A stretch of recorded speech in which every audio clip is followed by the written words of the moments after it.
Donald Trump has done a lot in his first week as President of the United States. Trump canceled several of former President Barack Obama's executive orders. He signed some of his own executive orders. He also met with members of the U.S. intelligence community. In between, the new president chose artwork to hang in his office at the White House. One is a painting of former President Andrew Jackson. Some Americans say his choice of the painting is not a surprise. Many have been comparing President Trump with the former president. Jackson became America's 7th president in 1828.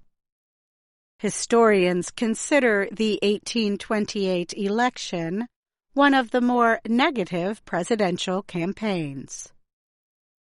Many people say the 2016 election campaign was also extremely negative.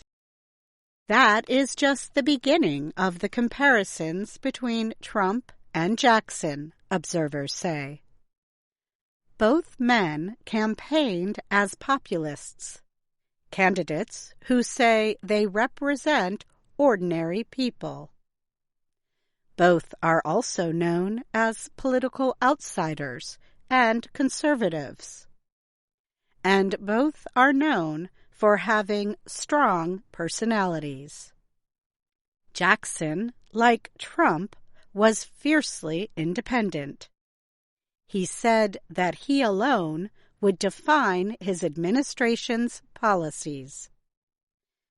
Trump spoke about conditions in the United States and around the world at the Republican Party's National Convention last summer. "I alone can fix it," he said.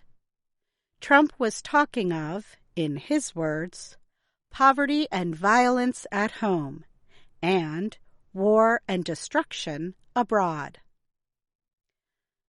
Observers have also noted similar parts of his inaugural speech to the speech given by former President Jackson. Andrew Jackson served 2 terms in office.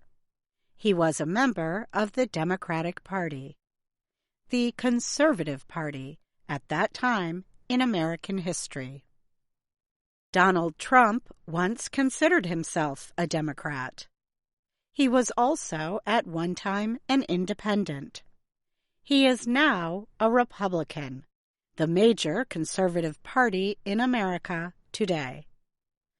But there are some clear differences between the 2 presidents, says writer Richard Dean Young. He has argued that Trump is not exactly a modern-day Jackson.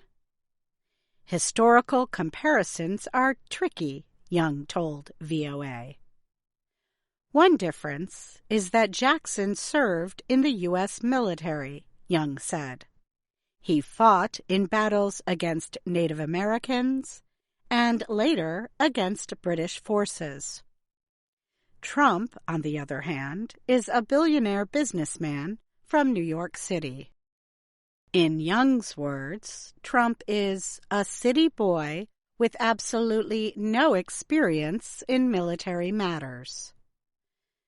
Jackson was one of the people, definitely not a city boy, Young said. Margaret O'Mara is a professor of history at the University of Washington in Seattle. She said Trump's populist conservative message does resemble that of Andrew Jackson's. O'Mara said, Trump is extraordinary, and the country, she said, has never elected a populist quite like him before. O'Mara said it is still too early to predict Trump's place in history. It is too soon to make judgments about his place in presidential history. That will depend on what he does, how he does it, O'Mara said. I'm Katie Weaver.